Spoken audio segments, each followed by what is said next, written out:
Champions trophy 2025లో భాగంగా గురువారం భారత్ బంగ్లాదేశ్ మధ్య మ్యాచ్ జరిగిన విషయం తెలిసిందే.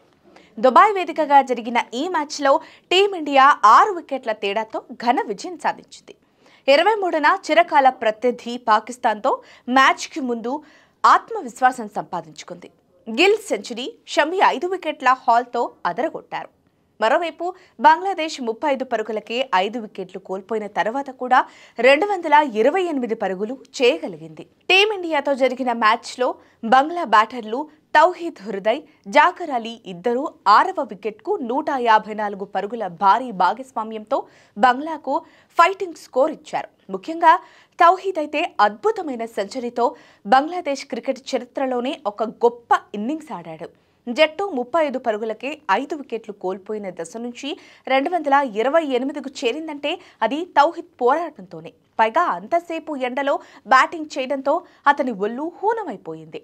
ఎక్కడికక్కడ క్రాంప్స్తో బాధపడుతూ అడుగు తీసి అడుగు వేయలేని పరిస్థితుల్లో కూడా జట్టు కోసం బ్యాటింగ్ చేసి సెంచరీ కూడా పూర్తి చేసుకున్నాడు. ఇండియాకు వ్యతిరేకంగా ఆడుతున్నా కూడా టీమిండియా అభిమానులు కూడా అతను సెంచరీ చేయాలని కోరుకున్నారంటే అతని పోరాటం ఎంత గొప్పగా ఉందో అర్థం చేసుకోవచ్చు. షమి, హర్షిత్ రాణా నిప్పులు చెరుగుతున్నా, అక్షర్ పటేల్, జడేజా బాల్ను తిప్పేస్తున్నా కూడా వాళ్లకు ఎదురొడ్డి నిలిచి విరోచిత ఇన్నింగ్స్ ఆడాడు. అయితే తౌహీద్ సెంచరీ మార్కును దాటడంలో మాత్రం Team India captain Rohit Sharma, bowler Mohammed Shami హస్తం కూడా ఉంది. వారి మంచితనం కూడా తౌహీద్కు కలిసొచ్చింది. అది ఎలాగంటే సెంచరీకి దగ్గరవుతున్న కొద్దీ తౌహీద్ క్రాంప్స్తో తీవ్రంగా బాధపడుతున్నాడు. పరుగులు తీసేందుకు ఇబ్బంది కూడా పడుతున్నాడు.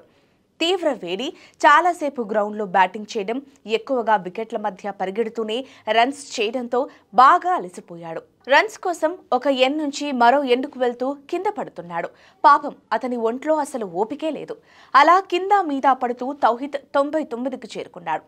అంత గొప్ప ఇన్నింగ్స్ ఆడిన బ్యాటర్ను అవుట్ చేయాలని team India captain Rohit, bowler Shami అనుకోలేదు.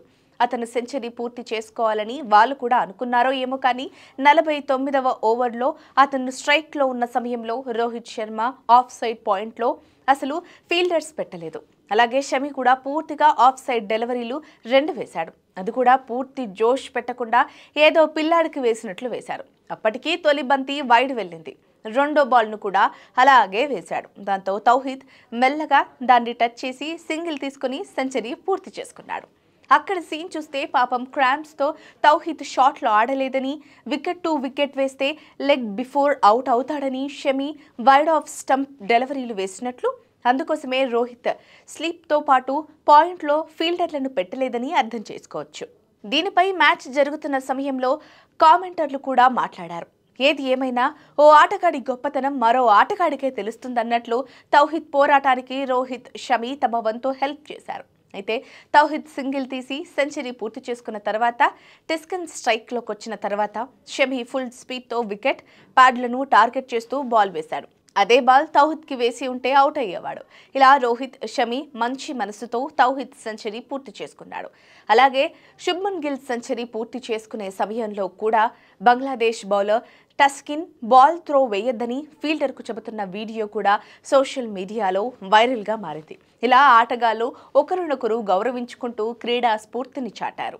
మన కర్నూలు నగరంలో top class and richest villas project Anantha film Nagar. ఇది కేఎంసీ లిమిట్స్ లో వెంకటరమణ కాలనీకి కేవలం 2.5 కిలోమీటర్లకు దగ్గరగా 40 ఎకరాలలో top class club house and resort with big size swimming pool, ఇలాంటి ఎంతో అద్భుతమైన డెవలప్మెంట్స్ తో అనంత ఫిలిం నగర్. వెంటనే సంప్రదించగలరు.